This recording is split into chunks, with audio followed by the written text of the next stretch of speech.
2017. You are watching MMA Junkie Radio. I am Goes. This here to the left is Dan Tom. On the line, we have Gorgeous George, and we have Danny, who's in New York right now. Hi. Hi, Danny. How are you? Hi, George. Hey, what's up? Hey, what's up? This is Rhino.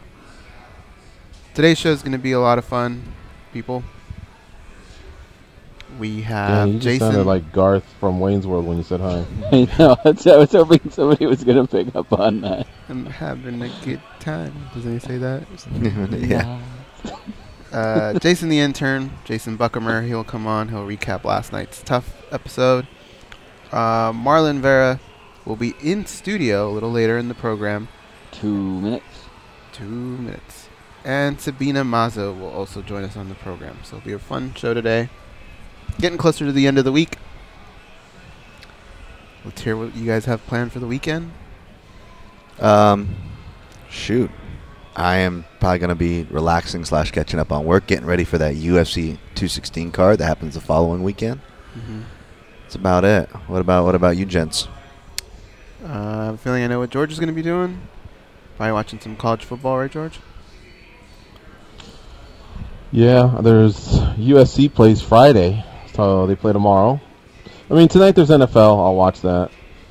And then USC will be my focus on Friday. Man U early morning on Saturday. 49ers on Sunday. The fights. Coming up in oh, a wait. minute. There's no fights this weekend at all, right? Nothing. Nothing. So, I mean, what can I do? I'm basically stuck on a couch. Can't really get out and do anything. So, yeah, my weekend, I'm sure, will be the most boring of the four of us. How about you, Danny? What are you doing? You playing a grocery store this weekend or what? You know it. No, I don't have a show this weekend, actually. I'm probably going to do some writing for music and try to relax, because next weekend is Comic-Con, so I'm probably not going to sleep that whole weekend. So.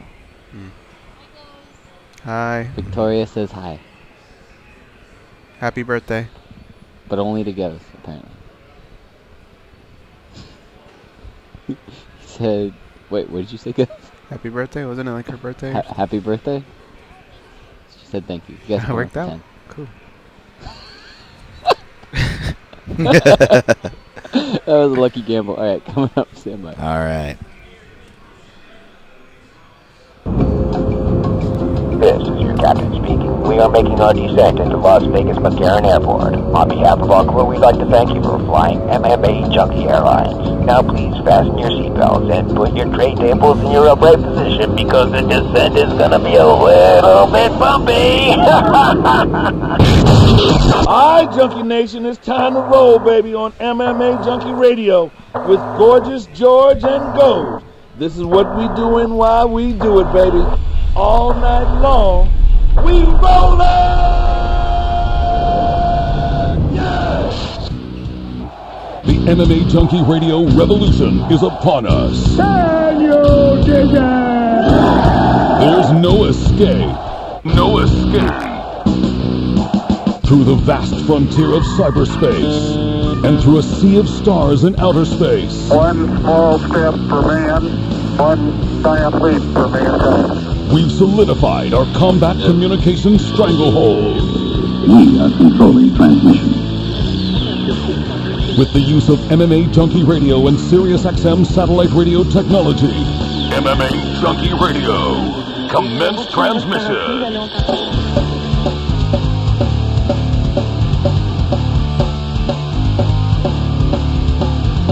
Live from MMA Junkie Radio HQ in the fight capital of the world, Las Vegas, Nevada. Here are your hosts, Gorgeous George and Goes. From the fight capital of the world, inside the beautiful Mandalay Bay Race and Sportsbook, and a remote satellite location on the outskirts of Vegas, you're listening to the MMA Junkie Radio Show, the only show that matters. Show 'em, Goes. I'm showing. That's Goes, the co-host extraordinaire, sitting alongside Dan Tom, analyst extraordinaire, newest addition to the show, and of course Danny Otto, back east, handling all the producing duties. What's up, gentlemen, on a Thursday? I like Thursdays. Thursdays are closer to the weekend. Normally we would have a card to be looking forward to, but we don't really have that this weekend. So it seems like it's a good weekend for everybody to catch up Go to your old lady. Go, hey, babe, what do you want to do this weekend? This weekend's all about you because next weekend, leave me alone because I'm watching fights. So all you youngsters out there that don't know how to handle business this weekend because next weekend you do not want to be disturbed. Yeah, I'd say that's pretty good advice. Next weekend is UFC 216. It is a pay-per-view, and it's headlined by Tony Ferguson versus Kevin Lee, which should be an outstanding fight. Also, there's a carryover from UFC 215. If you recall, Ray Borg was unable to fight a couple days out, and so Demetrius Johnson will defend versus Ray Borg on that same card in the co-main event slot. It's in Las Vegas, and it's during football season. There's cooler temperatures, so it's going to be fun. Next week's going to be fun. This week, however, it's a little bit slower, so we can touch on the news. Some of the news that's broken, a lot of fight bookings, and then we're also just gonna catch up with different fighters who are on the cusp of being big leaguers, like Sabina Mazo, as Goes mentioned on the pre-show. She had her second straight head kick, vicious KO head kick, highlight reel KO head kick. I'm talking like one of those that just goes viral. Second one in a row, and she's now 4-0. She's in the flyweight division, which a few months ago was like, I hate to be mean, but just it wasn't a big deal. But the reason it's a big deal now is because the UFC is focusing on the flyweight division. They're having their current season of The Ultimate Fighter focused around the flyweight division. They're going to crown a champion of the flyweight division, and Sabina, is writing a great resume for herself. Just take a look at Andrea Lee, for example. She's fighting a young lady, Caitlin Ferreira, I believe is her name. Kalinda Ferreira, I believe. That fight booking just got made like in the last 24, 48 hours. But Andrea Lee fights for LFA, and now she's coming over. So that was added. Seems kind of like late, honestly. I don't know that they really needed to add her on this card. Hopefully she's ready to go because she just fought a week ago. But anyway, there's a big focus on women's 125-pound division, the flyweight. Now, speaking of tough, Jason Buchamer, our former intern, he'll come on and he will do a recap of The Ultimate Fighter. Let me see, we're on season 25, guys? 26. 26, right? And this is episode 5, if I'm not mistaken. So we'll recap that. Of course, somebody's dreams were shattered last night, and somebody keeps progressing in that tournament, which will be culminated with the first ever flyweight champion in the UFC for the women's side. Obviously, the flyweight champion is Demetrius Johnson, we spoke about earlier. We're also going to talk to a couple other guests. Cheeto Vera, Marlon Vera, will be in studio, and we'll talk to the UFC bantamweight, about his career now. He's established himself in the UFC. He's got half dozen fights or so, and he's got a 3-fight win streak. He's coming off a win a few months ago on that Weidman Gastelum card back east. So we'll talk about that, and of course, as you all know, he's got a daughter who is very ill, and we'll catch up on that and any efforts to raise money for him to assist him, because she has definitely incurred a lot of costs, and so we'll talk about all that. He's from Ecuador. Maybe we'll throw in some World Cup soccer qualifying goes. I don't know if you know this, but that all goes down next. Yeah, that all goes down next week as well. I'm sure we'll touch on that with Sabina Mazo, because Peru and Colombia will have to go at it in the final qualifying game for World Cup 2018 qualifications. And then we're also going to talk to Joshua Medley, who's the promoter for Knockout Promotions. They have a fight card in Michigan this weekend. It's KOP 58, headlined by Darren Cruikshank, former UFC tough alum, former UFC fighter. All right, so there's pockets for you to call in, 866-522-2846. We'd love to hear from you, and you can touch on anything you'd like. Now, I'm going to throw out a great topic that we can talk about till we get to our first commercial, and that'll be in just a second. But it's football season, folks, so now's the time to thump your chest if your team's 3-0 or 2-1 and looking good. And, college football's definitely underway. English Premier League, the Champions League had been playing, and we like to extend our branches a little bit outside of MMA, especially when there's a week when there's no fights going on. This is the time to just call in and update yourselves. Even Joe's call from Houston, I loved hearing how that city is repairing itself, picking itself up. There was a connection there with a few of our listeners from Humboldt, Kendra and Mike, helping out Joe, who's from Houston. I really loved hearing something like that. So anything you got, seriously, it's all on the table. We'd love to talk about it. 866-522-2846. Now, what I really want to talk about is a big fight that was signed yesterday, guys. Alistair Overeem versus Francis Ngannou at UFC 218 in Detroit.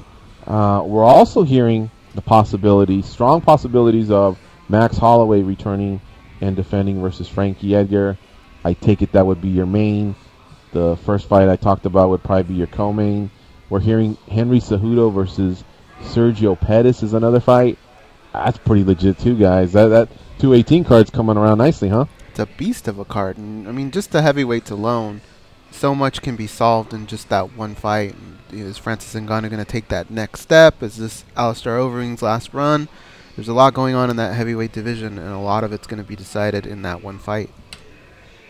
Yeah, that Ngannou-Reem reminds me of Ngannou kind of reminds me of like Sonny Liston, right? Maybe not with the baggage and the record, but it almost, this matchup in particular reminds me of Sonny Liston. I believe it was Cleveland Williams, was an experienced guy at the time, and a real tactician versus the brute, just life-changing power that Sonny Liston had, and it was a real test in his career. It was a big part when you look back in his career, and I think that this is going to be one of those fights, regardless of how it goes for Ngannou. This is going to be a real important fight for him.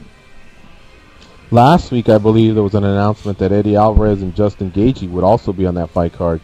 So look at that, top to bottom. If they come through with the rumors that are out there, Holloway versus Edgar, Ngannou Alistair is official, so that's two solid fights. Alvarez and Gaethje, that's a 1-2-3 punch. Cejudo Pettis, I mean, you're getting as solid as you of star power as you can there, just for the main card. Now I've also seen matchups of Angela Magana versus Amanda Cooper, Felice Herrig returning versus Courtney Casey, Dominic Reyes versus Jeremy Kimball. So I'm sure some of those might filter down to any of the Fox Sports offerings. And the reason I say that is because sometimes they're on Fox Sports 1, Fox Sports 2, FX, FXX. You can never keep track, especially during football season because they're spread out so thin. But I really like the way that fight card's coming together. It's just December in Detroit. How cold must it be? Who knows? You have to be a brave soul to go up out in that area. We've always heard those January shows in Chicago are pretty brutal. So I imagine December in Detroit has to be right up there, or maybe even worse. How about UFC 219 also receiving some fight bookings? Dominic Cruz, who we thought was holding out for just give me the winner of Dillashaw Garbrandt. And for some reason, almost 2 months later, he's already signed on to fight Jimmy Rivera at UFC 219 in Las Vegas, the end of the year card on December 30th. Also, Cynthia Calvillo versus Carla Esparza. She had teased it on our show when we had her on a few weeks ago. Looks like that one's now official. And we're also hearing Louis Smolka versus Matthias Nicolau. So that fight card obviously still has some work to do, but those are some solid matchups. But what do you think, guys? Do you think Cruz maybe tried to play his cards as best as he could and then realized, okay, I got to do something here? Or maybe the UFC implied to him that just he couldn't have next, maybe. I don't know. I think maybe it could come down to, it wasn't that long ago that for 3 years he was just collecting the Fox paycheck. It's not the big money paycheck that he would get for fighting. And right. I think maybe he realizes that time is his worst enemy right now. You got to make money. You got to stay relevant as well, especially in a business model like the UFC, where really, if you're not selling pay-per-views, you're not that valuable to the company. So I think he just wanted to get back in there and prove to everyone that he's still around and he's still a name that needs to be spoken about in the division. What do you think, Dan? I agree, and that makes sense. The matchup makes sense. My thing is, and I tweeted this out last night, feel free if you guys have an opinion on this, and of course, callers, feel free to come strong with your opinions, but I almost wish that this was a 5-round fight because stylistically, I think these guys, no matter how they match up, unless one guy has a really bad day or the bottom just drops out on Cruz, I think the way they match up, it's going to be hard for 3 rounds to make a clear winner. And I also think that maybe, Jimmy Rivera probably could use a 5-round fight if they're trying to groom him for a potential title fight, too. This would have been, I believe John Rico replied to my Twitter post saying, this would have been great for a Fox card main event because then you would have got the 5 rounds for a non-title. Cruz has experience fighting for and broadcasting for Fox, and Jimmy Rivera has been on almost, most of his fights of late have been on the Fox network. But it's a pay-per-view. I digress. It's a 3-round fight. All right, let's take a break. We'll talk more about these matches when we come back. At least we put them out on the table. And if you want to react to them in any way, 866-522-2846. Now, we are going to have a couple guests back-to-back, so you know the drill. If for some reason we have any sort of a delay in having them on, that's our chance to bring you on. Otherwise, we'll just kind of keep you there marinating in the queue. And when we have an opportunity, we'd love to talk to you about any of these matchups. Overeem, Ngannou, Rivera versus Cruz, Holloway versus Edgar. Holy cow, the UFC's coming strong to end 2017. You're listening to MMA Junkie Radio on SiriusXM Rush 93. Stay close. We'll be right back.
Get the radio channel. Get the radio channel numbers for NFL and Major League Baseball games sent directly to your smart device, phone or tablet. You know what I mean. Go to SiriusXM.com/sports now, then click Add to Calendar. You'll even get links to listen directly on the SiriusXM app. Shit, what more do you want, folks? All you got to let them know is who you want to listen to. Like for me, I'd be punching in 49ers and Angels, although the Angels, I believe, are officially out, so I'll probably back the Dodgers. Fucking Big Ralph and Goes have made it so that I don't know, I almost don't want to root for the Dodgers because they kind of drew a line, but whatever. I'm not as big of a baseball guy as I was years ago, so How about this? It is what it is. Oh, luckily, Love sneaking that one in. yeah. We're gonna Go ahead. What's up, Dan? Sorry, no, go ahead. We're gonna have a shuffle of the deck here. So Jason, the intern, is gonna come on in the second hour because I'm hearing our in-studio guest has arrived. Correct? Yeah, he's getting set. We're getting some headphones on him now. All right. So let me tell you a little bit about Marlon Vera. They call him Cheeto. He is from Ecuador, 24 years of age. He's working on a 3-fight win streak. He's now 10-3-1. His most recent win was a submission over Brian Kelleher. That armbar he pulled off out there in Long Island, New York, at the Weidman Gastelum UFC on Fox card. Overall in the UFC, he's now 4-2, but again, he's won 4 of 5 and 3 in a row. And the bantamweight division obviously has got a huge highlight on it here in the fall with Cody Garbrandt defending against T.J. Dillashaw, and we also talked about the Dominic Cruz and Jimmy Rivera booking at UFC 219. So some really, really solid matchups that are coming through. So all these bantamweights, I'm sure, are keeping an eye on that and trying to position themselves so they can get in that next wave of contendership. Is he ready to go? Yep. Yeah, I'm here. All What's right, up, guys? Want to welcome to the show Marlon Vera. How you doing, Marlon? Thank you so much for having me here. I'm good. I'm training here and getting ready for a fight soon. How are you? I'm doing great, man. I'm sorry I can't meet you.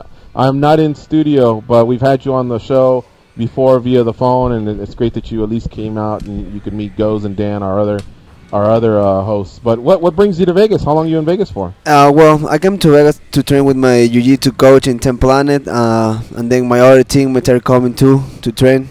We just came here for, just for come and have a different look, train a little bit more, and like get together with my jiu-jitsu coach and get some work in here. And we're going to go later to the UFC Institute Performance Center, and we're going to get some work in there. I'm in fight camp right now and just getting ready to do one more fight night. Yeah, I was just about to ask you about the UFC PI, the Performance Institute that they have. A lot of the fighters are starting to come in and take advantage of that. Yeah, this is actually my first time coming to train. I'm really excited to meet the place because I hear you got like everything out there. Like you got like this pools, cold and hot to recovery. There's a couple doctors, so I just want to see how much we can take advantage of it. Like getting better, learning about how to be better as an athlete, and I'm excited about to meet the place. It's basically Disneyland for fighters. I know that when we went to the UFC retreat and we went to meet the place just to see no train, I was like, I have to come back. So now I'm glad I got the opportunity to be here, and I will meet the place up. Do you like situations like that, Marlon? Does it keep things fresh to see different looks, all that type of stuff?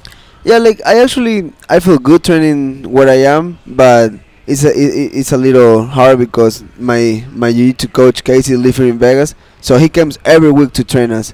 So that's actually pretty cool. It's almost the same, but actually sometimes it's hard for him to go every week. So once in a while we can come. It's easier, get just together and we just have a great training in here. Is there something about Las Vegas, it being the fight capital of the world and knowing the warriors that have done battle in these arenas, is there a feeling you get when you walk into Las Vegas that just makes you feel just as much as a warrior? Yeah, it's great. Like for me, it's a dream to fight in a big card in here. So, but I'm not rushed. I'm getting big opportunities. I'm fighting tough fights somewhere in the world, and now I'm glad I'm having a big fight coming up. But definitely, I want to fight here after this one. Now, Marlon, they also cook your meals there, so it's kind of a la carte. I hear the chefs are really good. Maybe you can ask them for some Ecuadorian cuisine, maybe some ceviche. Oh, that's badass. Panesca, throw everything you got at them, man. Maybe they'll make it for you, make you feel really at home. Well, if the chef asks me what I want, I will tell him right away what I want. If not, I will just check the menu. But that's badass. They have a chef out there. They got doctors. So I just cannot wait to train in there and just take advantage of it, If I were to go to an Ecuadorian restaurant, what's a good dish that you would recommend for me to order if I want to indulge a little bit? Well, it depends what type of food they're cooking, like what part of the country they're making it. But if it's like from where I am, on the The seco de gallina is amazing. It's called seco, like dry, but that thing is not dry at all. It's like pretty, like it's with a lot of things inside. Then you got things like cazuelas. There's like seafood, or you got rice, beans, and meat. That's really good. It's not similar to our food. It's just like straight, like have a different looks and a different flavor. It's just I love Ecuadorian food, and it's not bad at all. It's actually you can eat it during camp and everything. Have you tried cuy? Not, but I would like to try it. Yeah. Looks weird, but I don't care. I heard it's really good. It's because of the face. It's Yeah, looking right at you. it's It like always has that weird face. I like Yeah, that, you know? like it's smiling to you, like eat me. Yeah. It's pretty fun. So you got John Lineker coming up in about 1 month, right? Yeah, I'm 4 weeks out today. Fighting the biggest fight of my career till now, number 5 in the world. So I'm excited. I'm pretty sure like not many guys want to go to Brazil to fight him, but for me, he's just another opponent. I respect him as a person, but as a fighter, I would treat him the same way the other guys, and I would just go and do my best to beat him. Marlon, I got to correct you, though. You're not number 5 in the world, number 8. I'm seeing number 8 here. Oh, wait a minute. I'm looking at the FIFA World Cup qualifying for Common Bold. So, sorry about that. Yeah, that's what I see. I see number 5. I don't know. No, it's a little jab. I think we've told you this in the past, but our mom's from Peru, so we're pretty happy that we're in number 4 right now.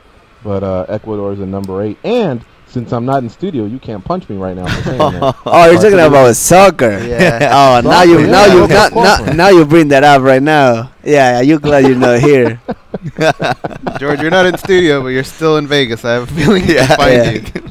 Yeah, I can Uber there. Yeah, no, you know what? Listen, winning in Ecuador was a huge win for the Peruvians. I don't know if it's ever been done or if it's been a long time since it's been done, but that was pretty amazing because Ecuador's had some really, really good players. In fact, one of my favorite players is Antonio Valencia. Who he's badass. He's badass. He never stops moving. No, He's always going. And that guy had amazing cardio, got good conditioning. He's just a great athlete. But since he left to over there, his body, everything changed. Yeah, and he's got a lot of speed. He might be the fastest player on Manchester United. All right, Marlon Vera is our guest here on MMA Junkie Radio. UFC Fight Night 119 is coming up in Sao Paulo, so he'll be traveling to face John Lineker. Now, we've talked about that fight card before. I think they recently lost a matchup, but they got Covington and Maya. I know that's one of the fights. They lost to Shera, right, Dan? Wasn't Teixeira one of the fights that was going to be on that fight card as well? Yeah, I believe so. I didn't read the details on that. Bronson's still there? Yes, they are still there. Bronson Machida is the main event. The common event is Covington Maya. That's a great card. It was top to bottom, man. For hardcores, if you look at all the matchups on there, I'm really excited for that card. Yeah, the division. When I saw the card, it's pretty cool. There's like 3 bantamweight fights. It's going to be really nice. Yeah, I was just about to say that, Marlon. Sticking within the division, you got Pedro Munoz and Rob Font. You got Marlon Vera and John Lineker, and then they got Boston Salmon out of Las Vegas fighting Augusto Mendez. So a lot of things moving around on that particular night, and like I mentioned earlier, a lot of the guys at the top, they just signed Rivera versus Cruz, and then of course we know Dillashaw is going to challenge to get his belt back versus Cody Garbrandt in New York. So talk about that, Marlon, how exciting the division is, these matchups. Where do you feel like you sit? Do you feel like you're maybe 2 good wins away from maybe being a contender or maybe even fighting for a world title? Well, those things you never know in MMA. It's not like, I win this fight, I will fight for the title, or I won 2 more and I'm there. It's crazy. I just feel like I just have to think about winning fights, and then this sport is crazy. You don't know when somebody get hurt. You don't know when somebody don't want to fight. So I used to stay ready because I know they will call me someday, and I will be ready to jump, like in a couple days, in a couple weeks, in a couple months. Like when people start thinking about like, I have to win 2 fights and I will fight for the title, then they put pressure on that, and they probably don't make a great fight. I just think about winning. Like for me, it's only about winning, and then the rest of the things just come by. Like I don't ask for more money. I don't ask for more exposure. I don't ask for big fights. I just ask for a fight, and I stay healthy and I stay at the gym the whole time. I trust my coaches and I know that I have really great teammates. So I just stay ready and focus all the time. Another thing I've noticed is, well, for one, you're 2-0 in 2017, so this could be a 3-0 year for you, which would be great. But 3 of your last 4 fights, they're making you a road warrior. London, England, Melbourne, Australia, and now Sao Paulo, Brazil. Is that your preference to kind of be more of a bantamweight that shines outside of the United States, or do you like fighting now in North America because you do make your home in California, if I'm not mistaken? Well, I'm living in California, but since the beginning, like I would love to fight all the time in Vegas. I know that's like the fight capital, but I don't know why just randomly I've been getting booked like somewhere in the world. But actually, it's pretty cool because it's cool to be with my team, just walking around somewhere we don't know and just meet different people and meeting different fans. That's pretty cool too. Like, I don't complain about it. I always say I would love to fight in a Vegas car, in a Madison Square Garden car. But if they want to send me to China or somewhere around, I take it, no problem. Like, for me, fight is a fight. Like, it's a big car or just a small car. It's still a UFC fight. It's still the best show in the world. So I just take anything they give me. I don't complain about that. I know, brother, but them taxes and then the extra cornerman you got to fly out, doesn't it add up a little? Yeah, but at the end of the day, that's just money, you know. People, when you think too much about the money, you don't make it. Yeah. When you just, you know, it's just one flight I got to book for my other coach, and it's not like I'm spending money in something I don't need. I'm just bringing somebody that is going to help me to win the fight. So I just feel the better I invest in my career without complaining, the better I will do in my future. So I tell my manager, like, if they book me somewhere in the world, I don't care. I pay for my ticket, for my corner ticket. That's not an issue for me, you know. It's not like I have a lot of money. I have a family. I gotta feed them. But at the same time, if you don't invest in your career, nobody's going to do it for you. Man, that's refreshing to hear, and I'll tell you, a lot of our audience is gonna like to hear it because it seems like 360 out of the 365 days of the year, a lot of people's focus is money, even myself included. I'll throw myself in there. I think about it a lot or whatever. But a lot of the fighters we interview, you know, it doesn't take long for the word money to come out. So for you to talk about that not even being, you know, your number one priority, it's refreshing. So much respect for you towards that. Towards that answer, Marlon. Okay, here's another question I have for you. In the United States, where are most Ecuadorian? Where can you find like a lot of Ecuadorians? And I'll give you an example. Like, you know, they talked about Joanna Jędrzejczyk possibly fighting in Chicago sometime because in Chicago there's a lot of Polish people, right? Obviously, Cain Velasquez fights a lot in Texas or California because there's a lot of Mexican people. True. So, where can you find a lot of Ecuadorians? Is there a certain part of the country where a lot of them have settled, or is everybody spread out a little? I'm not 100% sure about it, but if I'm not wrong, Florida, New York, and LA, we got some. I think the most is Florida because it's really close to Ecuador, and I know a lot of people that literally goes to Miami for the weekend. So if I fight in somewhere there, like when I fought in Long Island, there was like 3 Ecuadorian flags in there, and I don't even knew the people. So there were a couple Ecuadorians out there. I know I already get text messages like there's a lot of people going to Brazil because some team from Ecuador is competing in Porto Alegre, if I'm not wrong. So like there's people like it's going to kill 2 birds with one shot. It's going to go to my fight, and they want to go and see the soccer team. So I'm glad Ecuadorians love soccer. So they give me a little bit of love right now. What about the Pepsi contingent? I hear you just signed a deal with Pepsi. Maybe some of those Pepsi executives are going to fly over to Brazil? I don't know. I haven't talked to them yet, but they should see his guy shining again, and that was really big. On that, Thank you so much, man. That was huge for me. I wasn't expecting an outside big brand, but a big brand is a big brand. You know, like some brands works in the UFC, like Budweiser or I don't know, other brands. And I was expecting something like that in the future, but I was like, I take it. Pepsi is huge. I was happy, and it's just like little steps, like are like getting like bigger steps these days, and just like I'm taking one day at a time and just focus on get better, and those things just will come. Like you attract them with your mind. It's just like the vibes get connected, and everything just come through you if you ask it. That's why grandparent always says like, be careful with what you ask because you will get it. So that's why I always ask for a fight that I'm fighting a lot soon. I was happy for you, man. Pepsi is a huge brand. This is one of the biggest deals ever for an MMA fighter in terms of. I mean, I don't know the dollar signs or nothing like that. That's your business. But still, the fact that Pepsi is getting involved with an MMA fighter, it's huge for yourself, and hopefully it'll be huge for maybe another fighter in case they choose to back another fighter. But really profoundly, congratulations. Great deal for you and your team. Thanks, man. That was huge for me. Like when they called me, the first thing I did was tell my manager to handle it because I was like, that's too big. Like, I'm a fighter.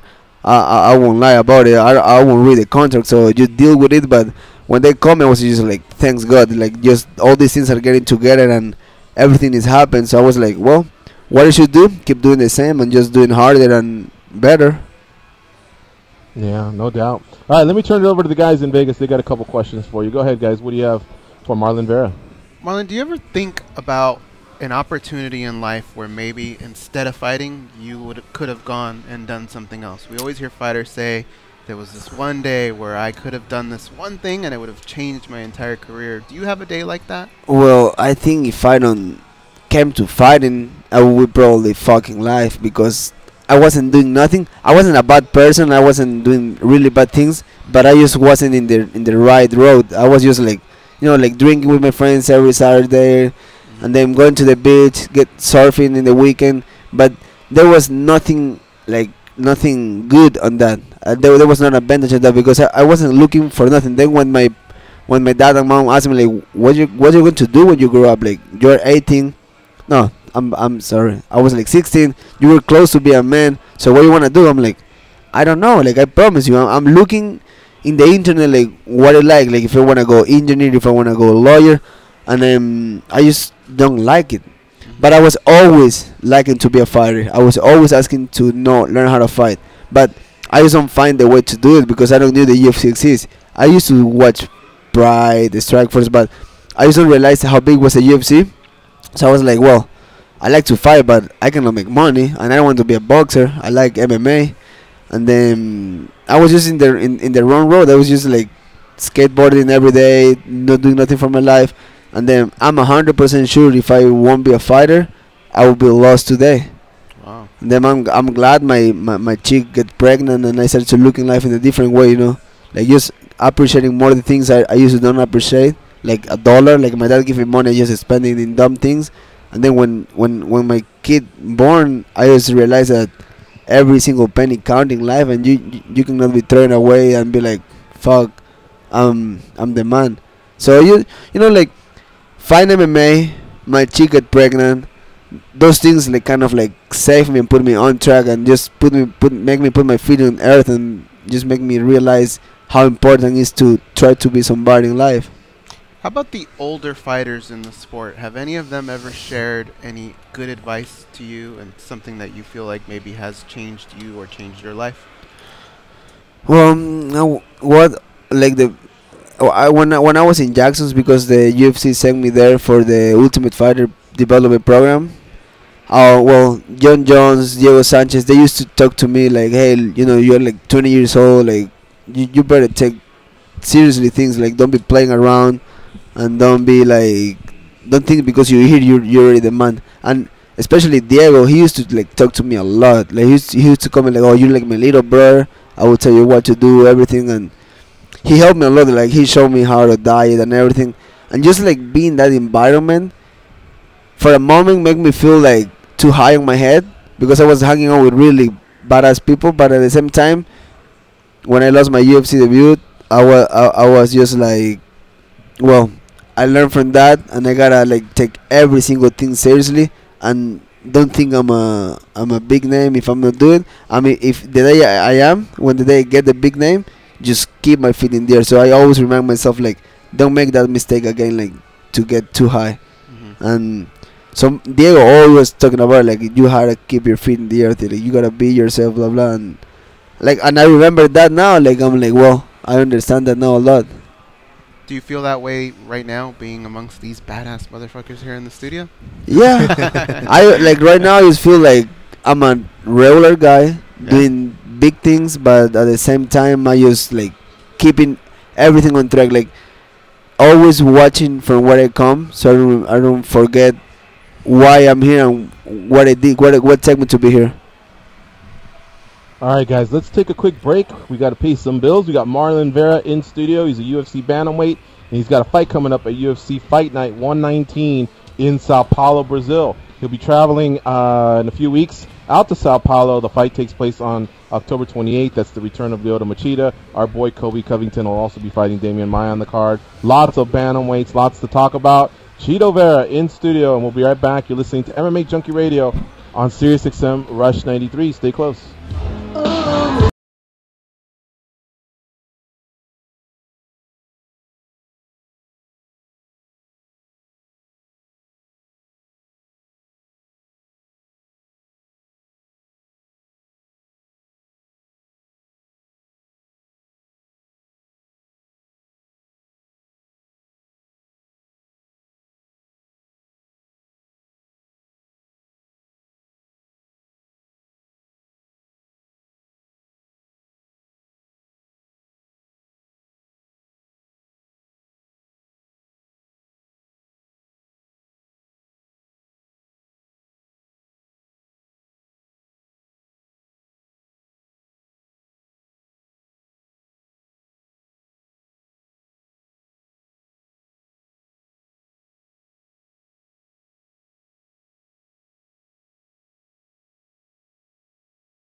They pat down TSA agents because they don't know where those people have been, and because they can. They are Gorgeous George and Goes, and this is MMA Junkie Radio.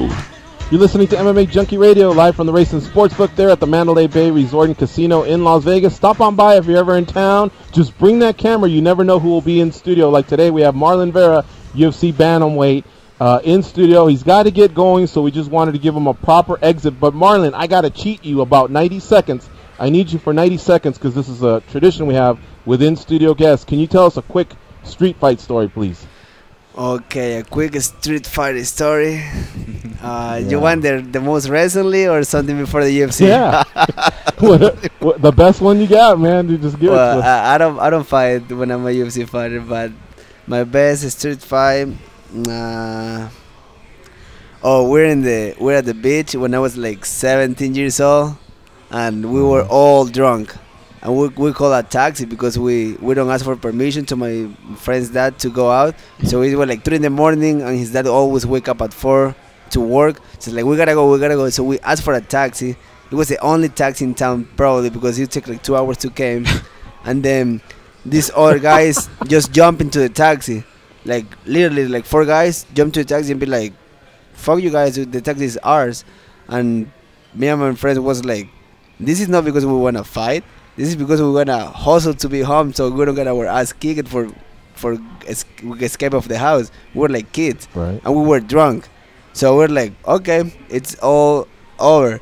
So we just jump into a taxi, like literally like 6 more guys jump in. It was already 4 in there, just fighting in a taxi like crazy, like throwing punches, biting each other, grabbing from the hair. And that was like for 30 minutes. The taxi driver like grab a baseball bat and start hitting us because it was like we were like destroying his car.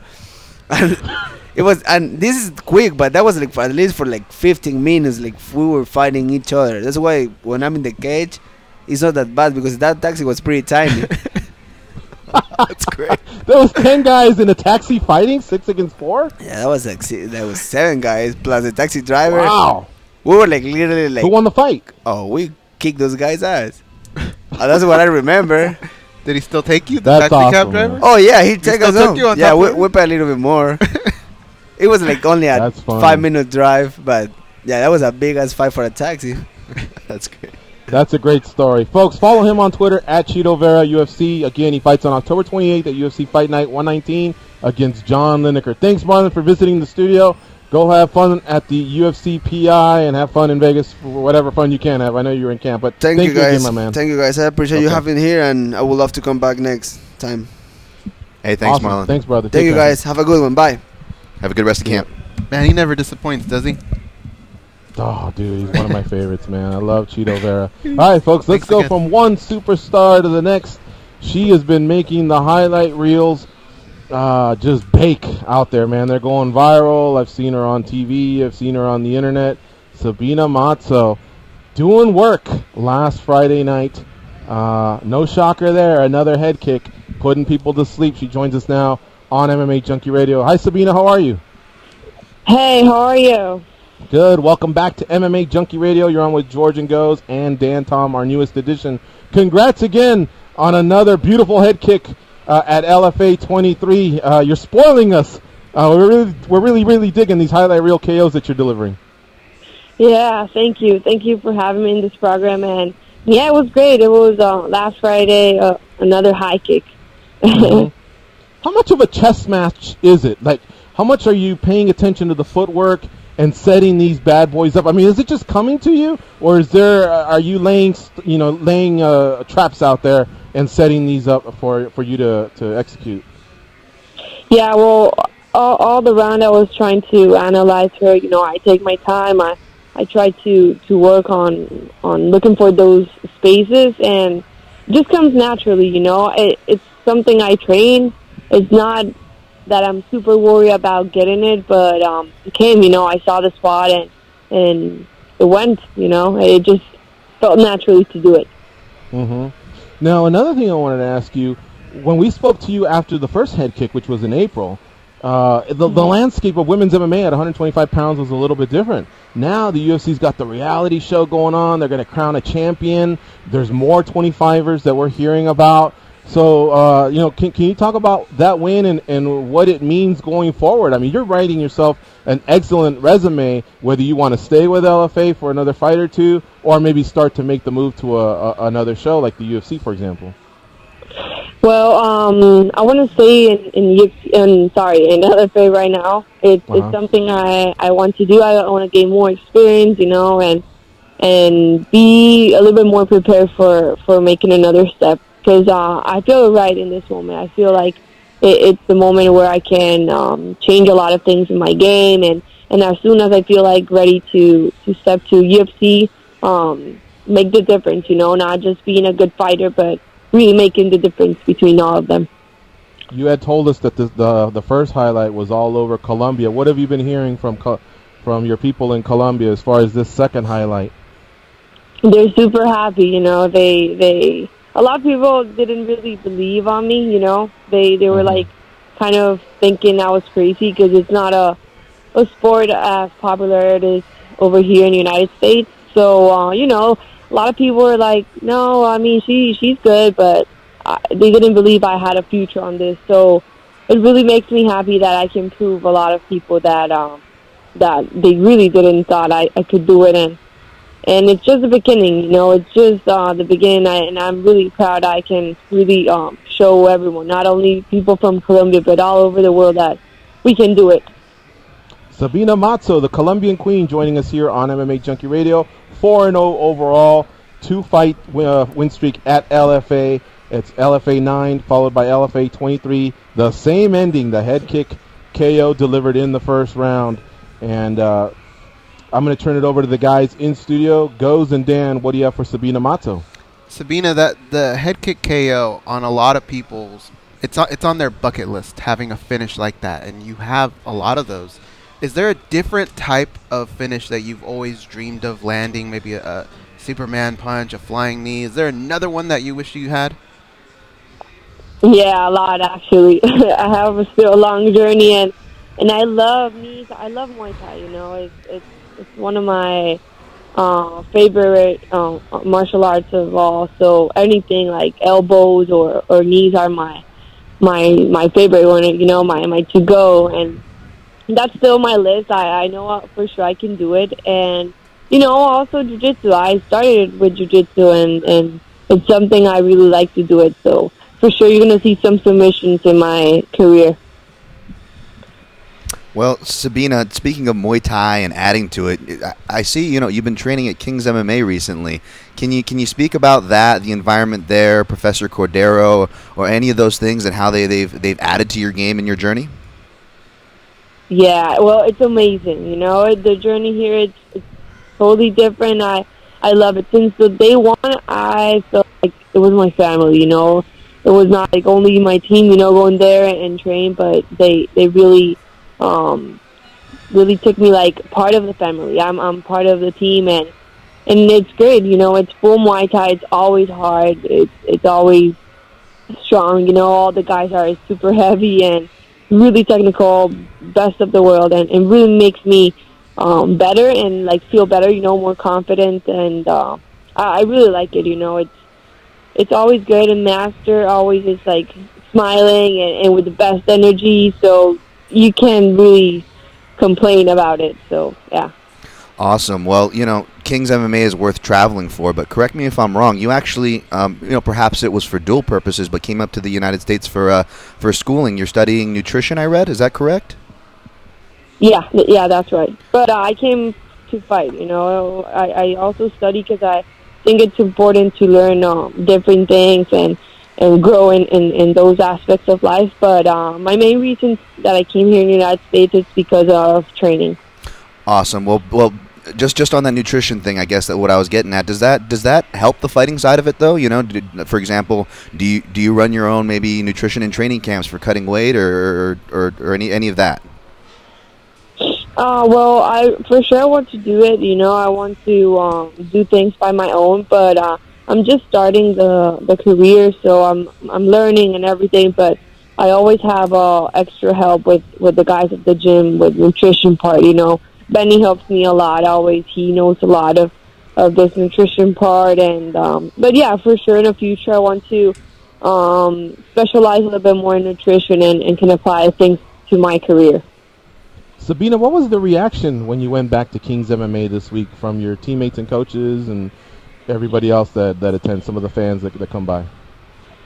Well, they were super excited. They told me like they thought it was the first fight, and when they saw it, was like, are they putting the replay of it or something? But yeah, it was again, and they were super happy. You know, it's an effort that we all do, and they were excited as I was. Do you have a nickname for your leg or your foot? You know, I mean, this thing's causing damage out there. And I know, you know, you train with a lot of Brazilian fighters. You're Latino, and Latins are big on nicknames. But is there a nickname at all that just for the leg or the foot? Oh, well, a lot of people are making jokes and things, but not yet. You know, they just tell me like I have a good kick, and it's like a Sabina kick or something like that. But yeah, you know, I'm trying to improve on that, and I know it can come again and again. So for sure, I'll have a nickname for it. Are you ready to fight soon, or do you want to continue to get better and then take a fight booking maybe in early 2018, for example? Like, how do you approach the next step? Well, in this moment, I want to improve. You know, I want to prepare a little bit more. I always like to see the gaps I have on my fight and improve on those things, and that way the next fight I show a lot of improvement. So for now I'm just training. Probably just Muay Thai fights if I can or something, but no, probably cage. It could be end of the year or 2018. Let's see how it goes. And you've been very clear with us that you want to stay with LFA. So I get that part, but really quick, just because the UFC went to a fellow LFA fighter this week with Andrea Lee, can you at least tell us, has the UFC even approached you, you know, and asked you the same question we asked you earlier about maybe are you ready to come over just yet, or when you might be ready? Have you had any interactions yet? Yeah, my manager has spoken with some guys of the UFC. But no, I don't feel it's the right moment to go. You know, I really want to make the difference, like I told you when I go there. I don't want to just do a good fight. I want to always put my game on it and make the difference. So for sure, I want to stay in LFA right now. There you go, folks. Check out that maturity, man. Only 20 years old, taking time, not rushing things. Sabina, thank you so much for joining us again on MMAjunkie Radio. We always appreciate your time. And again, congratulations on an epic head kick at LFA 23 this past Friday. Thank you very much. It's awesome to be here with you, and I hope to be back soon. Awesome. We'd love to have you. All right, thanks, Sabina. Take care. And, folks, follow Sabina on Twitter at Sabina Mazo. How about that? An Ecuadorian followed by a Colombian, hosted on a show hosted by two Peruvians. A lot of Latin flavor. And shout out to Javier in Ecuador sending us a picture of Marlon Vera. I guess Goes was telling me there's a Pepsi promotion, right, Goes, going on across the street from where he works? Billboard. It's a billboard of him for Pepsi. Yeah, very cool. Cousin to, is it Devante or Dante? Dante. Which one is he related to? Both, but both. Devante's on an island right now. So. Oh, I see. All right. So shout out to Javier from Ecuador. Shout out to Ed Cat for helping line up Marlon Vera. Joe from Houston actually got things started off with a tweet. And, of course, my man Ryan Bevins for hooking up Sabina Mazo. We'll be right back after this break with the second hour of MMAjunkie Radio.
Joshua is that? But if you don't, here's your membership. Get out with LPP. Yeah, you know me. Get out with LPP. Yeah, you know me. Yeah, you know me. Man, that was me back in the day in the club yelling, you know me. Some fool better have his hand on his lady because you know me. All right, folks. Well, that's down for other people's pizza.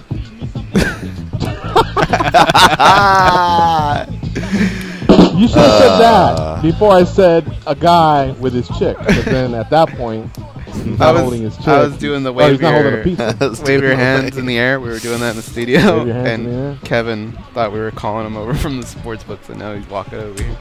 Who's Kevin? Kevin is one of the guys that works in the sports book. Oh, the older guy? Yeah. Why the fuck would we want him? I don't know. Like, all we do is wave to him for the last 9 years or whatever. We've never really said, come on over, let's chat. Man, that guy was cold to me early on. Yeah. I asked him to put on a soccer game, like year one. We were there in 2009, and we almost fought. But he's really cool now. I get along with all them chats. Mm-hmm. All right, folks. So, fun first hour there with Cheeto Vera in studio. That guy always delivers. And Sabina Mazo, I mean, for 20 years old, guys, she kind of came off like really mature and chill, and I mean, her highlights been everywhere, and you'd think maybe she'd have a little bit of a toot, and nothing like it. She couldn't have been any sweeter. No, yeah, that's definitely if you're a manager, that's exactly what you want out of your fighter. I mean, she's performing in the cage, out the cage. It's a star in the making. There are promotions all over the world that are having shows. It's not just the UFC. I know the UFC and Bellator are off this week. Next week they come back strong with a 1-2 punch. Dantas and Caldwell on Friday night at Bellator 184, and of course UFC 216 on Saturday night with Ferguson and Lee. But how about this week? We talked to an LFA fighter, we talked to an M1 fighter. Now we're going to talk to the promoter of a promotion that's taking place out in Grand Rapids, Michigan. It's called KOP 58. It's on Saturday. It's at the Deltaplex Arena in Grand Rapids, Michigan. Headline bout includes Darren Cruikshank, former Tough alum. He'll be in the headline bout. So we're now joined by the promoter, Joshua Medley. What's up, Joshua? How you doing? Hey, how's it going, guys? Good, my man. Welcome to MMA Junkie Radio. You're on with George and Goes and Dan Tom, our latest edition. Well, I'll tell you what, man. It's hard to keep track of all the fighters and what they're doing. Last I saw, Cruikshank was out in Japan, but it looks like he's staying in his home state here to headline your show, KLP 58. Very nice fight booking for yourself. I'm sure that is going to be very popular there amongst the fans that are attending your show. Oh, for sure. We've been promoting shows. This is our 58th show that we've done in Michigan here. And, with Darren, I mean, he's been to a lot of our shows. He has a training facility here in Detroit, and we get a lot of the fighters. I mean, usually every show we do, we'll book, 4 or 5 of their guys, and they're class act characters. I mean, Cody Stamen, which is one of his top prodigy fighters there. I know he was on your show yesterday. He's fighting in the UFC the following weekend.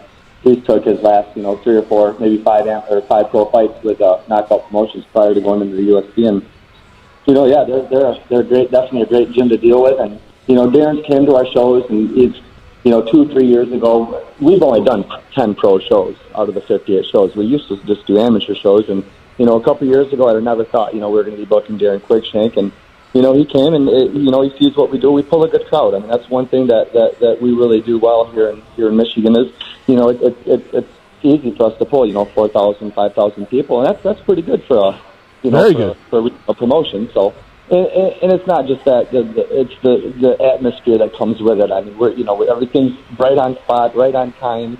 And the fights, I mean, it's like I said, it's a different atmosphere than the typical MMA event.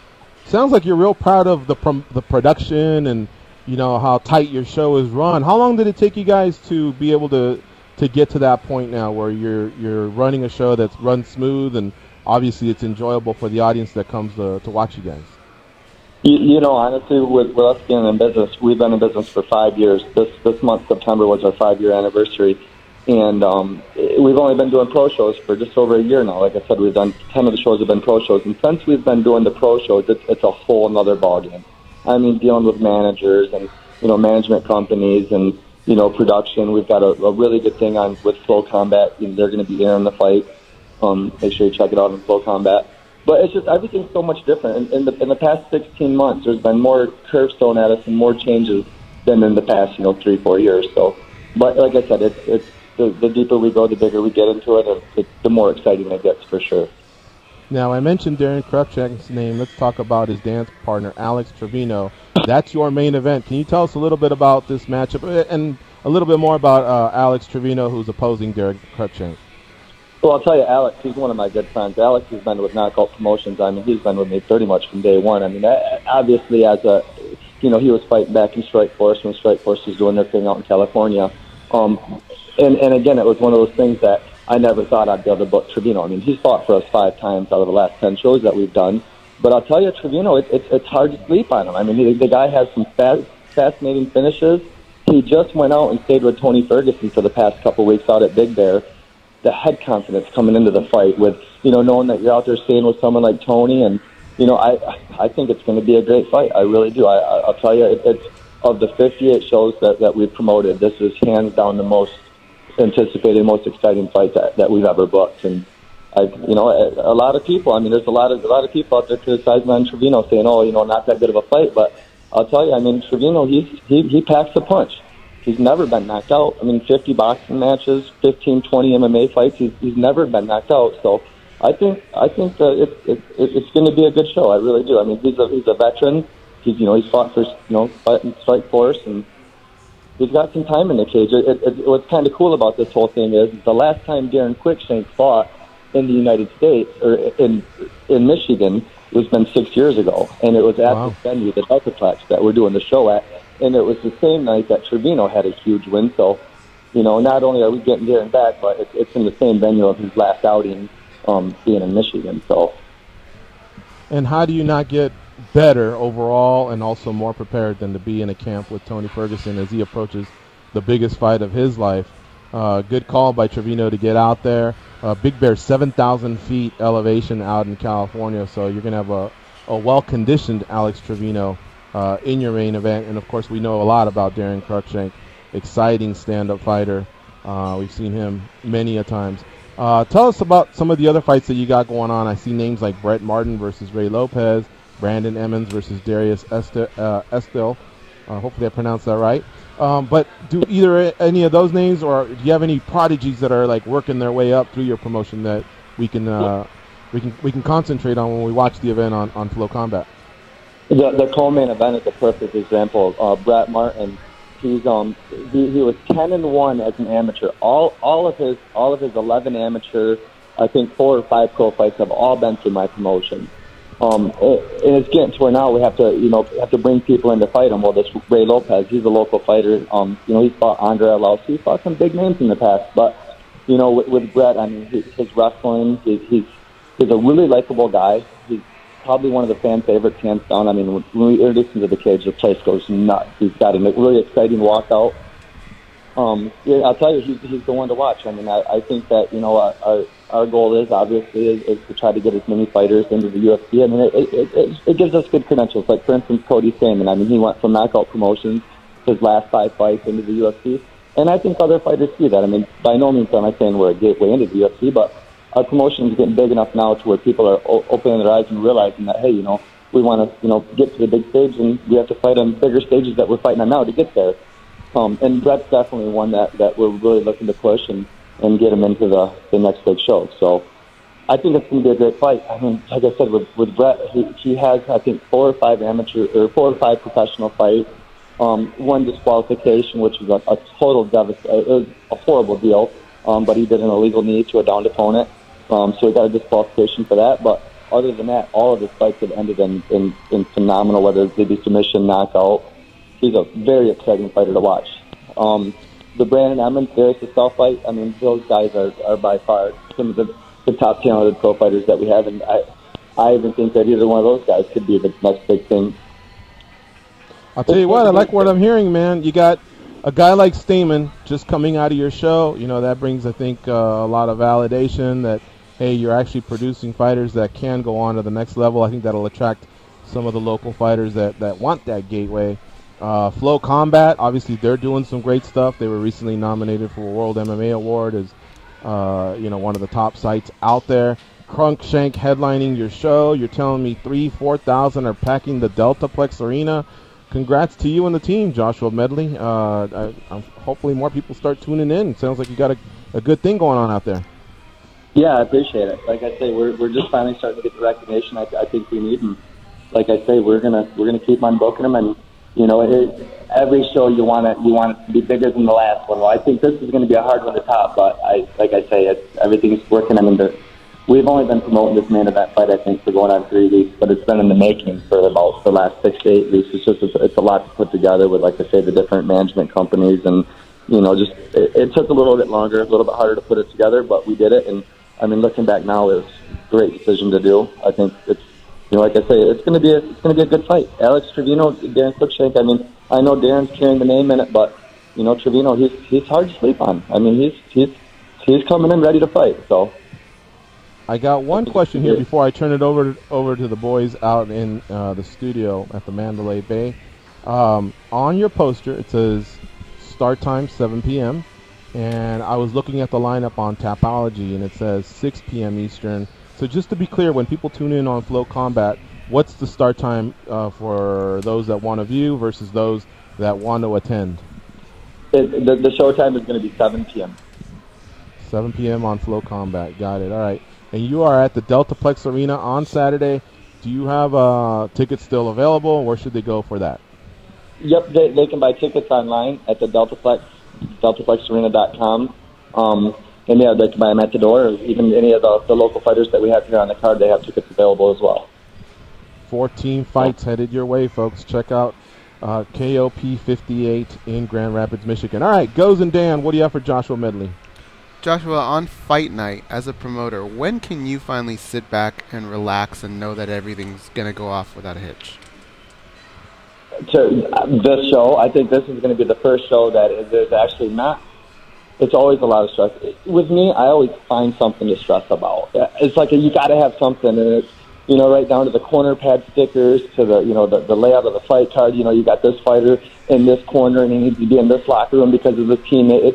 But I'll tell you, the team that I have, my girlfriend, Nicole Pena, Matt Frendel, my matchmaker / president, the venue, the Deltaplex. I'll tell you, like I said, we promoted 58 shows. 25 of these being at this venue. This venue, I mean, they're a huge help with everything. I mean, right from the booking of the show to the end of the night. It's getting a lot easier now. There's not so many things to stress about, but like I say, I always got to find something. I hear that. I'm kind of wired the same way, but I can only imagine on that level. But my question for you, Joshua, being that KOP, based out of Michigan, doing a lot of work there. Now, I have friends out here in Vegas who are competitors, and they came out here. Most of them are pros now, but a lot of them came out here from Michigan with huge amateur records, like 45, 50 amateur fights. When you hear about these big amateur records, some states are regulated differently. I don't know the details, but I know you guys over in Michigan are one of those where you guys kind of have that free reign to whether it's the flexibility through pro-am cards or so forth, but the amateurs kind of have a lengthier career, let's just say. Now, how does that affect you guys at KOP or you as a promoter? Well, up until about 16 months ago here in Michigan, amateur MMA was unsanctioned, which means it wasn't illegal to put the shows on. There just wasn't a sanctioning body behind it. There was a sanctioning body behind the pro side of it, but who could afford to do a pro card with 14, 15 pro fights? Amateurs were unsanctioned, so a lot of the business development of this business started out as we were doing unsanctioned amateur fights. I mean, we still dotted all the I's, crossed all the T's, ambulance, insurance, the whole kit and caboodle. There's a lot of things that we do different now dealing with the state's commission, but they're there to help us. And that's one thing that, even the commission here in Michigan, I mean, there's a few things that, they're a little strict on, the insurance, $50,000 a fighter for insurance is a little bit, kind of like New York commission, but I'll tell you, it's, for the past 16 months now we've been dealing with the commission on the amateur and the pro side of things, and it definitely makes it a lot easier. What it's done is it's weaned out to 20, 30 other promotions in the state that just ran crap shows, shit shows that, 200, 300 people, horrible, non-sanctioned cages. I mean, the cages were made in people's garages. Wow. So I think it weaned out a lot of the crappier promotions, and yeah, there's a lot of. That's one thing about Michigan is there's a lot of amateur fighters with a lot of fights, because you had 20, 30 promotions in the state doing unsanctioned amateur fights that it was a lot easier to do than having a sanctioned body behind. Gotcha. All right. Well, Joshua, thank you very much for the time. Getting to learn a little bit more about the scene out there in Michigan, and of course KOP 58, folks, is on Saturday. Watch it on Flow Combat at 7 p.m. Eastern Time. And the headline bout is Alex Trevino versus Darren Cruikshank, former UFC lightweight veteran. We really appreciate the time, Joshua. Hopefully we can do this again sometime in the future. And thanks for doing the MMA Junkie Radio Show. Good luck on your show on Saturday. I appreciate it a lot, guys. Thank you. Okay, take care. I want to shout out Steven the Magnificent Morocco for lining that up. Folks, you can get in the queue right now at 866-522-2846 if you still have any reaction towards Francis Ngannou versus Alistair Overeem getting booked out in Michigan. This one is, of course, in Detroit, Michigan for UFC 218. We're also hearing rumblings about Max Holloway defending his belt against Frankie Edgar. So pretty nuts there, that card, the way that's coming together. Sergio Pettis versus Henry Cejudo is another strong rumor. The return of Felice Herrig, Justin Gaethje versus fucking Eddie Alvarez. It's crazy, man. God, if it wasn't so cold and if I had money, I'd go. I mean, I think everybody would at that point, right? Cold doesn't bother me. I mean, we're gonna be we'd be inside anyway, right? It's true. Yeah, I suppose. But that teeth chattering more all because that, of my knee, you know. Just I don't know. I'm sure that probably wouldn't be good. That's probably not a good idea. I imagine those days will be a little bit tougher for me. But that's my type of card, guys. For one, Gaethje fights never suck, and him being matched up versus Alvarez, I just got a feeling that's going to be a barn burner. And then two heavyweights that can throw it down like that.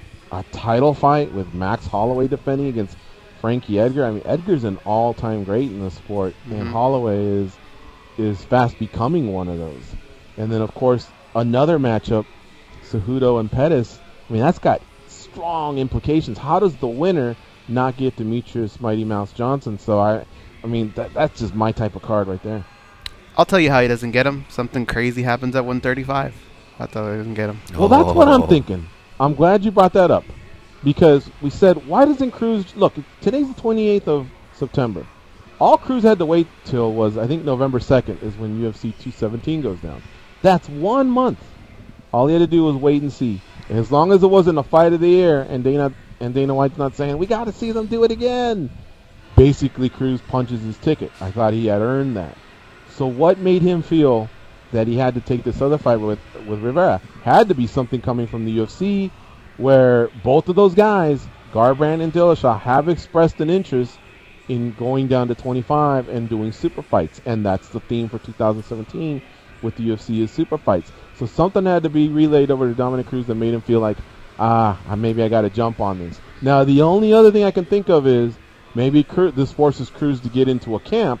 He starts training, and of course in 1 month, God forbid, if something were to happen to one of the other two, you have somebody ready to step in who's in shape rather than someone that's just basically pressing, his suit so that he can run over to the Fox studio and chime in on those fights.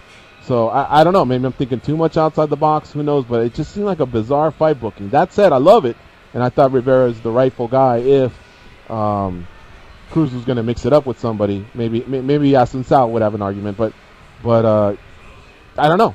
What do you guys think? Well, I was going to ask, did you guys have an opinion or preference on the rounds? I know I stated my argument for that earlier with that matchup, but did you guys have any thoughts on that, Ghost? Man, I've always been a proponent of when you can slip in 3 rounds, do it just to save that shelf life on a fighter. But right in this particular matchup, would be nice to see it go 5. I did see your tweet. Dan. Sorry, guys. You were just finishing up your thought there.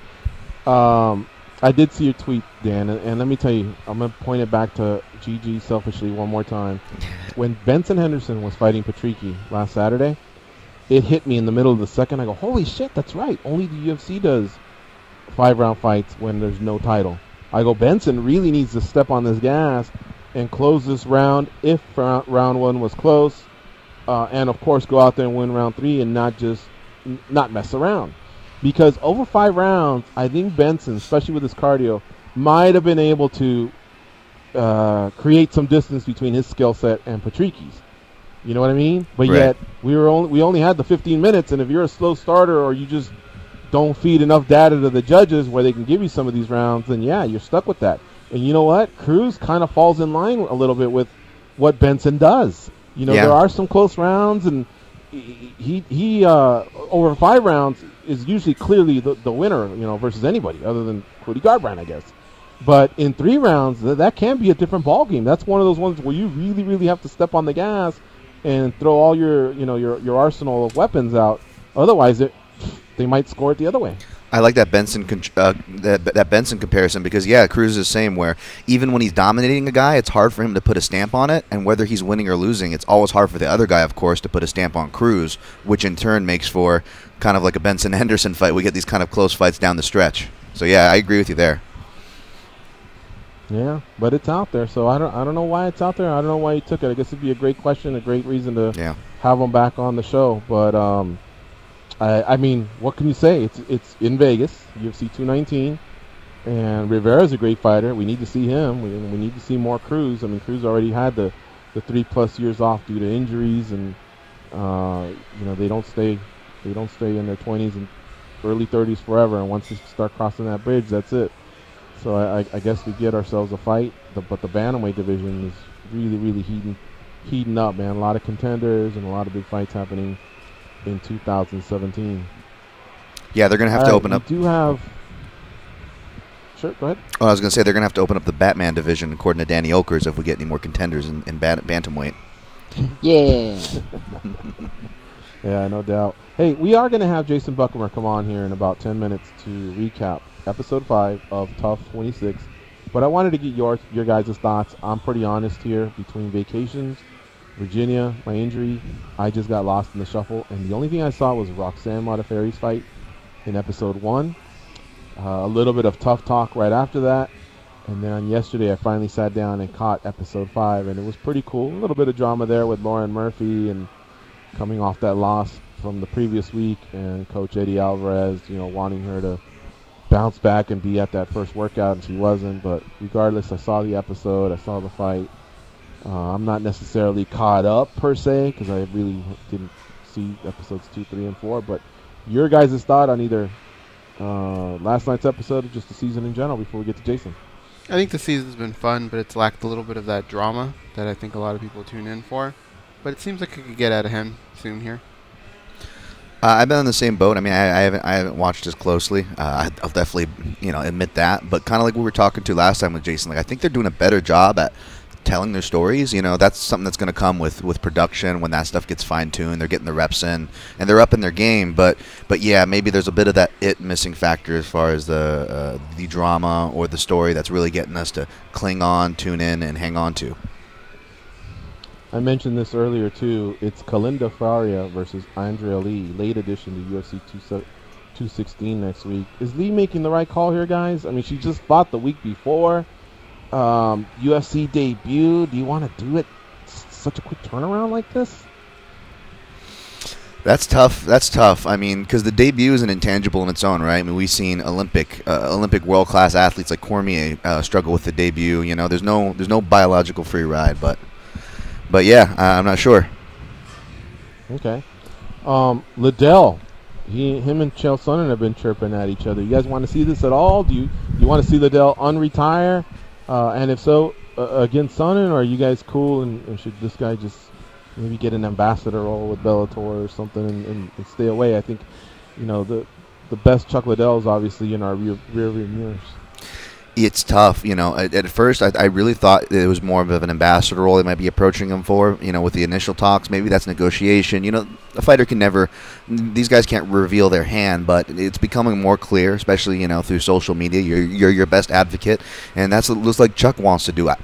I will say this, I was okay and didn't, you know, I don't want to say I didn't miss him, but I wasn't clamoring to have him back. I was able to accept the retirement, and I'm a fan. It's much easier to accept.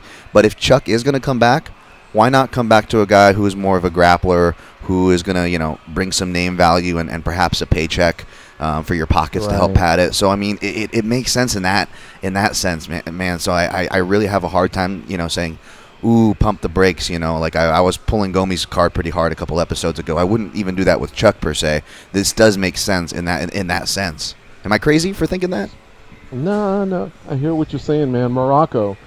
Stephen Morocco, I believe, covered Bellator 183 along with John Morgan, and so he must have had to sit down with Scott Coker because a few of his articles have been coming out, but one of the titles was, that before, I'm paraphrasing here, but before Liddell were to come, through Bellator, if he were to come through Bellator, he would, quote, need a battery of tests. So at least a responsible quote from Coker, and I guess if he were to pass those tests, once again, it becomes a business transaction. They can use him for promotion.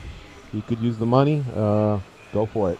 One last thing here. Alexis Davis versus Liz Carmouche headed to UFC Fresno. I believe that's second week of December. And, of course, rest in peace to Hugh Hefner. Thoughts and prayers with his family, friends, and playmates.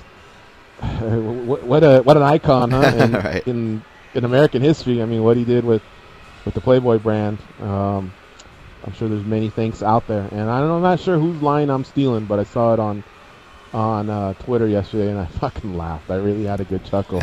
This might be the one guy who we can't say is in a better place right now, just because life is, living in the Playboy Mansion. The type of life he led obviously was the envy of many men that I know. All right, folks, we're going to take this break. When we come back, we'll talk to Jason the intern, Jason Buchamer. He'll recap Episode 5 of Season 26 here on the MMA Junkie Radio Show. And while you're at it, while we're paying some bills, you got a few minutes to grab that beer or pop open a soda or make a sandwich. Check out Overhand Right Radio by going to iTunes. Become a subscriber. Jason's done a great job in launching his show. And, of course, it always helps to leave him a review. Helps with that algorithm. Folks, we'll be right back after this break.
link into the MMA Junkie Radio Network. Hit us up on Twitter.com at MMA Junkie Radio.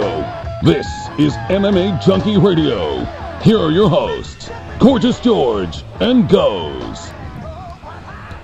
All right, we're coming down the home stretch of another fine edition of MMA Junkie Radio. Catch us live Monday through Friday, 10 a.m. Pacific, 1 p.m. Eastern. And if you're ever in Las Vegas, pay us a visit at the Mandalay Bay Resort and Casino Sportsbook. Goes and Dan Tom are there every day. I'm kind of broadcasting from home for the next few weeks. But bring that camera, man. You never know who will be in studio with us. I know next week we have a UFC champion coming to the studio.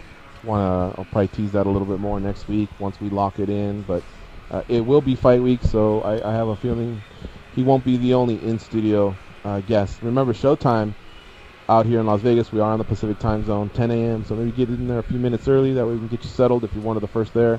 We have some headphones for you. We can hang out, we can chat. Once the show starts, it's kind of hard to really break away and do anything other than just wave at you or have a word or two in between commercials. So just got to wake up early, grab a Starbucks, and come hang out. We'd love to meet you.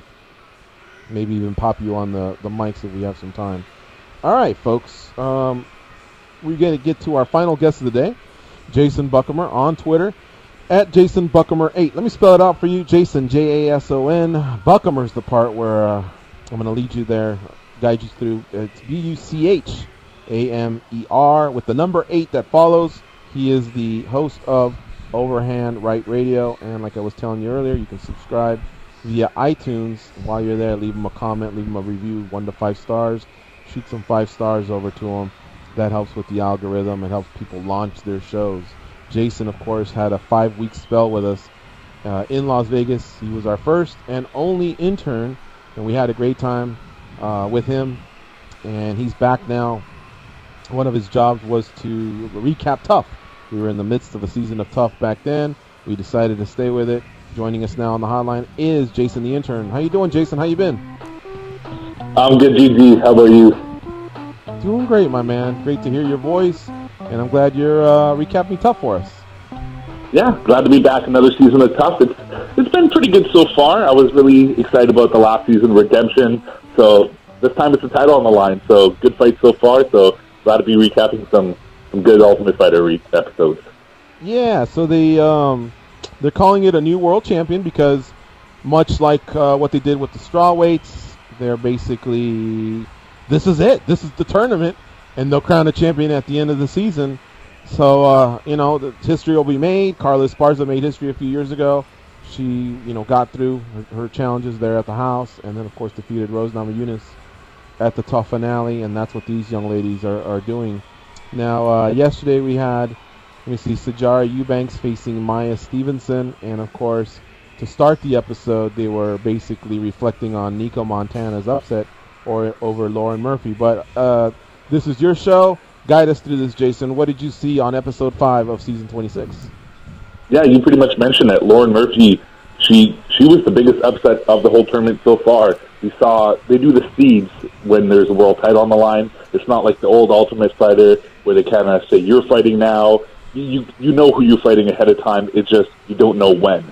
So Lauren Murphy was the number 3 seed, and she came in and lost, so that was the biggest upset so far. And she took it really hard. I mean, you got to understand, MMA is very emotional as a sport, and you're going into a house where everything in the outside world is cut off from you, and it's just, you're pretty much, everything's on this tournament and your fight.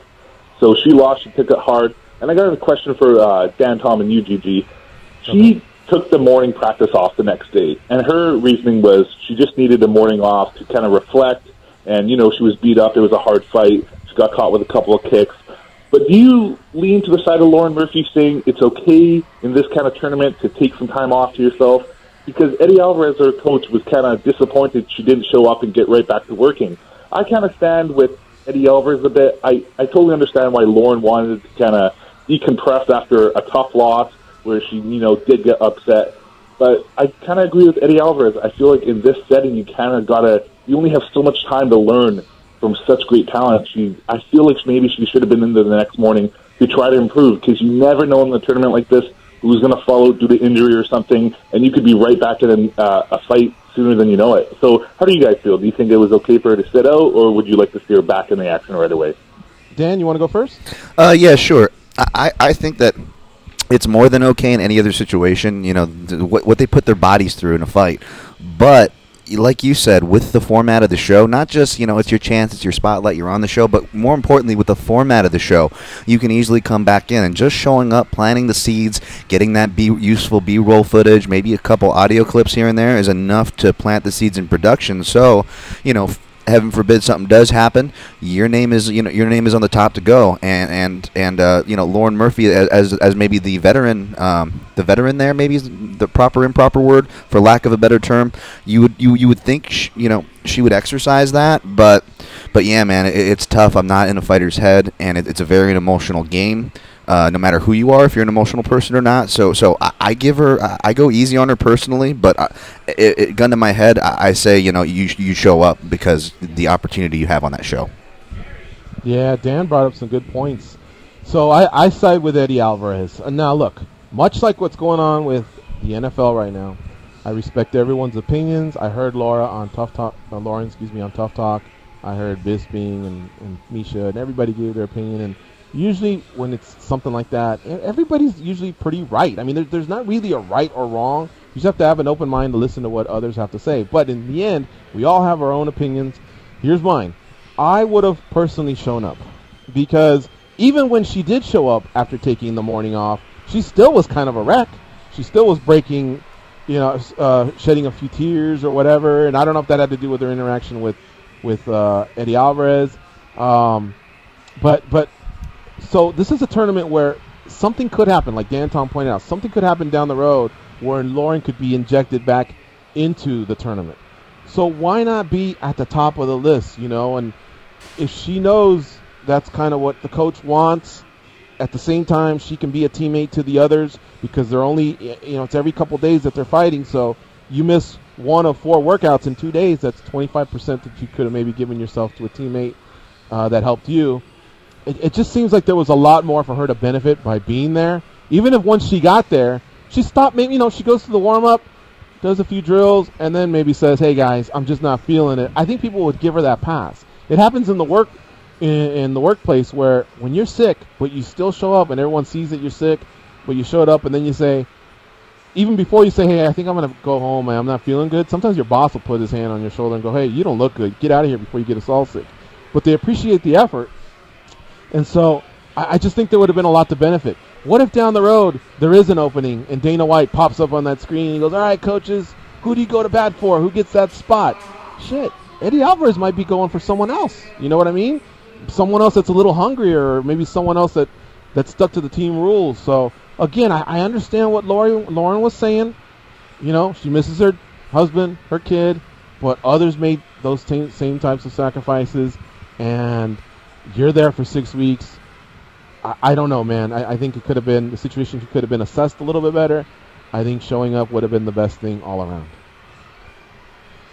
Yeah, I totally agree, but we're not in the same situation. Maybe, you know, if we were in her shoes, we would think of it a little bit different. But, I mean, she was number 3 seed, so no matter what, I think maybe Dana White has the final say. So you never know. He could, you know, she's a UFC veteran too. She fought in the UFC. So maybe that might have a little bit of pull too, in case something does happen.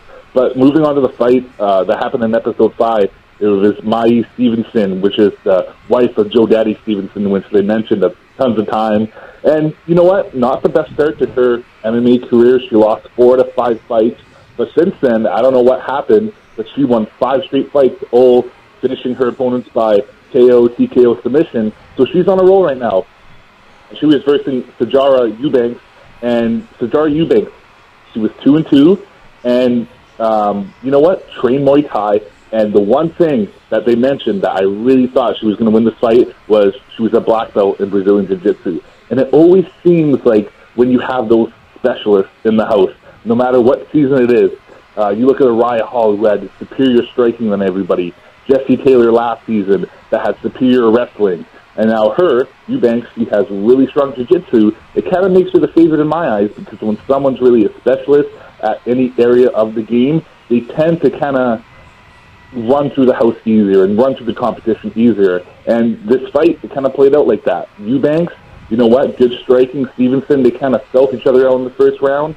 Eubanks got the takedown, and you could tell she was Brazilian Jiu-Jitsu because she was trying to set everything up, and she was very calm on the ground when she had Stevenson's back. That kind of ended the first round, a little bit of grappling. Coming out in the second, I really wanted Stevenson to kind of put the pedal to the metal because this is the Ultimate Fighter. There's only 2 rounds, right? It's not 3. So really, if you lose the first round and you know it, you've got to come out in the second round and either get a finish or force the third round, because you have to force it if it's a tie, go to the third round. So I really wanted her to do more.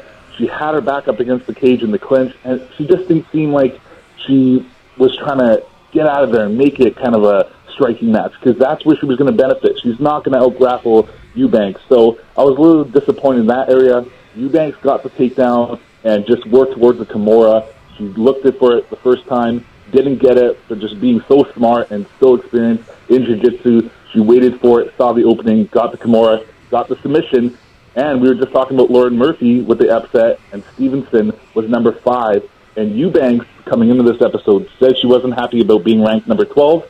Well, there you go, another upset. So, not so good so far if your rankings. A lot of people come in and think it's going to be easy money, but the number 12 just beat the number 5, and the number 3 is already out, so huge upset. Yeah, I would say I love what you're saying, Jason. You know, Eubanks has kind of like the recipe to get through a format like this. You don't take you don't take much damage. There's no broken foot or a broken knuckle, you know, from a strike. You just go in there, execute your takedown, dominate, get a sub or the decision, and bounce. I guess the only opponent she really will have is that weight cut. It cost her some of her dreads. But, you know, there's still 2 more fights, and as long as that diet stays on point, maybe this was the wake-up call. She doesn't get too heavy in between the other fights.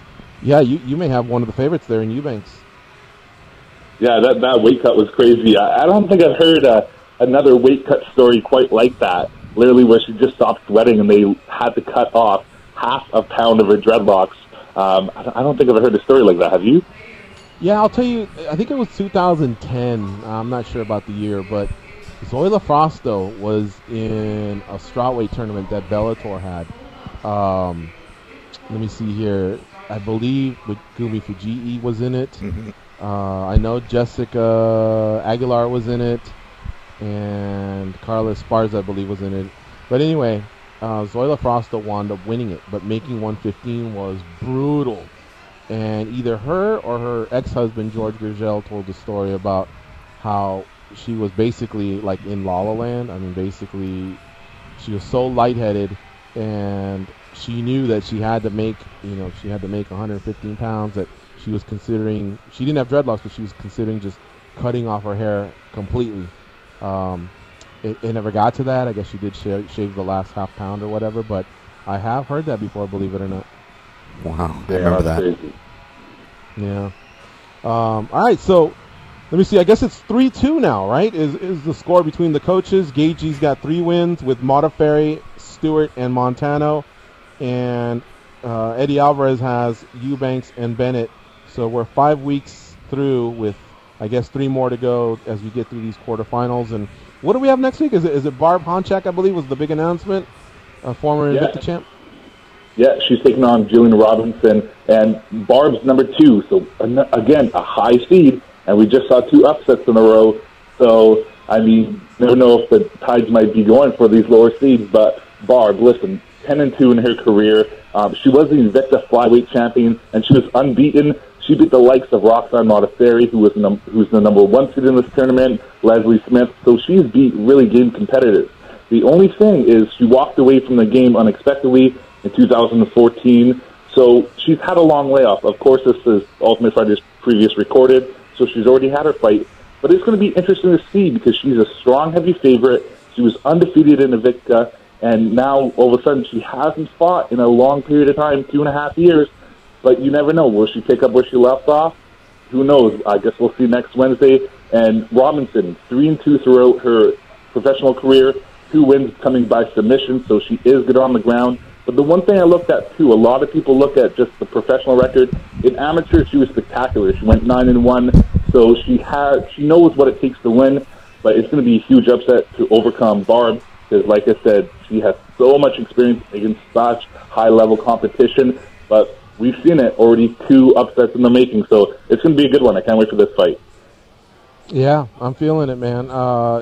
I didn't think I could get into it, especially once I fell off and didn't see the first couple, but I saw last night's, and even though there's no heat between the coaches, seems like all the chicks are kind of getting along. I've seen Barb fight a lot at Invicta, and I'm anxious to see next week's episode to see how she does. And let me just say, these little upsets that happen from time to time, there wasn't many in that first season, the one with the strawweights. I think the big one was Joanne Calderwood didn't make it all the way to the end. She was the number 2 seed. And Tisha Torres went down early. And in no way am I mocking those ladies, but sometimes you run into these matchmakers, and they walk around with these fucking shit-eating grins like they know it all and they're never wrong. You know what I mean? Especially when you bring up a matchup to them or something. That's why when these happen, it's our chance to push back and go, somebody doesn't know how to rank flyweights, or somebody doesn't know how to rank strawweights. It's fun little jabs from time to time when we do run into those guys. But that's why we tune in, right? Anything can happen. 4-ounce gloves. It's an MMA fight. It may be your night. It may not be your night. Who knows? But the upsets are fun too. Yeah, it's going to be a good season. I mean, it's hard with the rankings too because they judge them off the tryouts also. So it's not really fights like grappling and striking and off the previous fights. But you don't know the level of competition in other organizations. Sometimes Dana even admits they don't have the most film on one person. So it does fluctuate a little bit. But with Barb in this case, she was on a mainstream organization platform like Invicta, so you've seen her a lot. But Robinson, you know what? We've seen Barb a lot more, so a lot of people might lean towards that. But like you said, Gigi, anything can happen. It's MMA. If you want to hear more from Jason the Intern, a.k.a. Jason Buchamer, Jason Buchamer 8 on Twitter, check out Overhand Right Radio. Go to iTunes and subscribe. Episode 12 just dropped, a recap of UFC Fight Night Japan, as well as Bellator 183. Check it out. Jason's been on a tear there with the show that debuted this summer. Jason, thanks as always for doing this recap, and we look forward to talking to you next week. No worries, guys. Take care. Thank you very much. Easy, Jason. All right, we'll see you. And special shout out to Jason because we were going to have him on a little bit earlier, but the schedule got tweaked a little. We had Marlon Vera come in a little bit early, so he was able to come in and do the show here in the second hour. It's a good sport. All right, folks, we're going to take a break here, and then we'll come back and close up shop. It's MMA Junkie Radio on Sirius XM Rush 93.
Yeah, you.